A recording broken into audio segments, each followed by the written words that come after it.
Hi, my name is Elena Kahn. I'm here with Miss Tyree, who is the media specialist at Social Circle Middle and Social Circle High School. Thank you for meeting with me today. Prior to becoming a school library media specialist, what did you do? I taught ELA in the classroom. I had experience with eighth grade, ninth grade, and 10th grade. So classroom experience was about 11 or 12 years, and then became a media specialist. So that's where I am now. What inspired you to pursue a degree in school library media? So obviously, with the ELA background, I loved reading, I loved writing, and when I saw that I could have a larger impact on that as a media specialist, that's kind of, I wanted to pursue that. And I worked really closely with the media specialist at my first school where I taught for 5 years. And I really enjoyed all the activities, all the promotions and things that she did. And I thought, I think I might want to do that. So I enjoyed being in the classroom and having the personal relationship with the kids. And even though I'm not with kids every day, I still get to have those personal relationships on a larger scale. And I get to help teachers too. So Where did you receive your training, your UGA. degree? Okay. UGA went, it was, so the program that I went, was a part of, it was, you could get your master's or specialist. I already had my master's. So specialist it was, and it was hybrid online and in person. So it was a good program. It really, I feel like it prepared me well. Okay. Um, is there anything, and that's the next question, is there anything that you did not receive in your educational training that you wish had been included? Yes. And this was, I finished my degree in 2011. So it was a long time ago. But I wish that I would have had more information on device management and technology, because I learned most of that just by experience, and which was fine. I mean, I had to do a lot with it in the classroom anyway, but I had to learn a lot about device management on my journey, just on my own, and then talking with other people and going to conferences and stuff. So What professional organizations do you recommend being a member of? GLMA, I renew my membership every year. They're very representative of our profession, our needs, what's going on politically as well. And I'm a member of PAGE too. That doesn't necessarily relate to be a media specialist, but just education wise. I do follow School Library Journal. I'm not a member of anything with them. And I do follow ALA. So, but again, I'm not a member with them. So, How do you determine the collection needs of your library? okay. So, we did get a lot of training on this in my program. I do, most importantly, take into consideration what the students want. I need to have what the patrons want in order for there to be circulation with the materials. So we have a wish list, and then so we let the kids write on that. We also just hear them talking, and we see what they like to look at in here. I talk to them. So that's one of the main ways. But we also look at book reviews, like what's popular now, what's getting awards. I get Barnes and Noble notifications all the time. These are the most popular books of the year. So I try to make sure I have those. Um, Even with all of that, though, there are some books out there that I kind of have to say, is this a good fit for our library? Was this a good fit for our community? Will it be, received well? So there's a lot that goes into selection. I've told my clerk it takes so much time just putting together a book and making sure that it's the right age group. It's not too challenging, but it's not too elementary. It's just, it takes a long time to do it. Also, hold on, Go I'll say ahead. this. We also look at the curriculum too. I've gotten where I send out a request list to the teachers too. What are going to be some of your upcoming projects, standards, that we could order books to help you out with those materials. So I do take that into consideration too.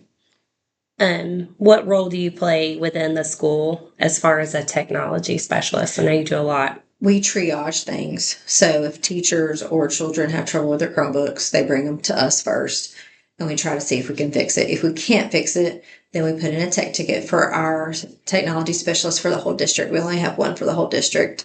We'll put in a tech request. He comes and picks them up about once a week. if anybody, like with the printing, I'm in charge of helping if anything goes kind of crazy with that. I work with poster maker trying to do that. But we are basically the first stop for any technology issues or problems that we have or anything that we may need to order. So What role do you see the school librarian and the library playing in the overall reading program of the school? So I think that we should be central in promoting materials that help them be academically successful, but also not forgetting the pleasure of reading. Like we want the children to read for fun because there's so many studies and research out there that show the more they read, the better they write, the better communicator they will be. So yes, all the reading inside the classroom obviously is important, but we want them to read for fun too. So I feel like we should be an integral. So I try as much as I can to run promotions, think about the book displays that we're going to send emails out to the teachers, letting them know what's going on. I want the environment to feel welcoming, and I want them to make sure they have the materials that they're interested in. Teachers and students, but we promote with both. How do you ensure your own continued professional growth? That's a good question too. So I attend at least 1 to 2 conferences a year. We always go to GAETC, which we just went to a couple of weeks ago. That takes place in Atlanta in November. We also have conferences or sessions within our RESA, our Northeast RESA group. We were supposed to have one this fall, but because of the hurricane, it got canceled. We are already planning for one in February, so I'll go to that. A lot of others, sometimes I may find 1 or 2 other ones that we go to, but we also meet as a district media specialists meet with our information technologists and other people to discuss if there's anything we need to do, and we share ideas. So I think it's really important to make sure you go to at least 1 or 2 professional learning pieces a year, just to stay in the know about things that are going on. And also you get ideas for how you can do better about promoting and creating a strong so it's good. What expectations of your school administrators regarding your library program? It's a good question too. So I think that the administration should be supportive of the program that the media specialist is trying to run, because ultimately the program should be about trying to get the kids to enjoy reading.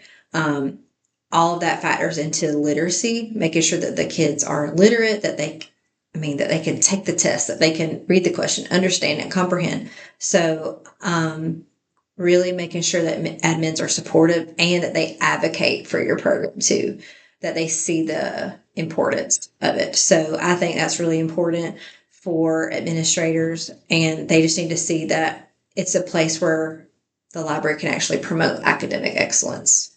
It's not just a place where they go in, check out books or whatever, which yes, that's what we do, but we want to promote academic excellence in the classroom. Like an extension of the classroom. What advice would you give to someone who is just starting out in the school library field?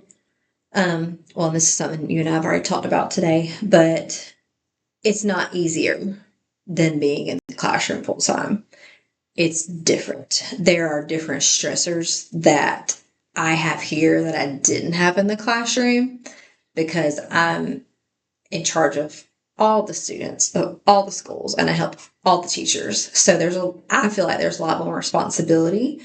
So a lot of people go into it thinking it's going to be easier, and that's not necessarily the case. It's just different. So just knowing that offhand, I would also say advocating for yourself and for your program, because there's a lot of people that will push libraries, media centers to the background. It's not that important. This is more important. But advocate for yourself. Put out there, what are we doing this week? What's going on? So just making sure that people know what's going on, getting to know your teachers and the curriculum, which sometimes with all the things going on in the media center, it's actually hard to go out and be at all the meetings and talk to all the teachers, find out what they're planning, what they're doing, how can you help. I would give that as a piece of advice too. Just making sure they know that working with me is not extra. I'm part of. I want to help you. Right. Well, thank you so much. I appreciate you meeting with me today. I hope that was helpful. It was very helpful. very helpful. And it's very interesting to see because I've interviewed the other two media specialists, and it's very interesting to see all of your answers. So thank you. You're welcome.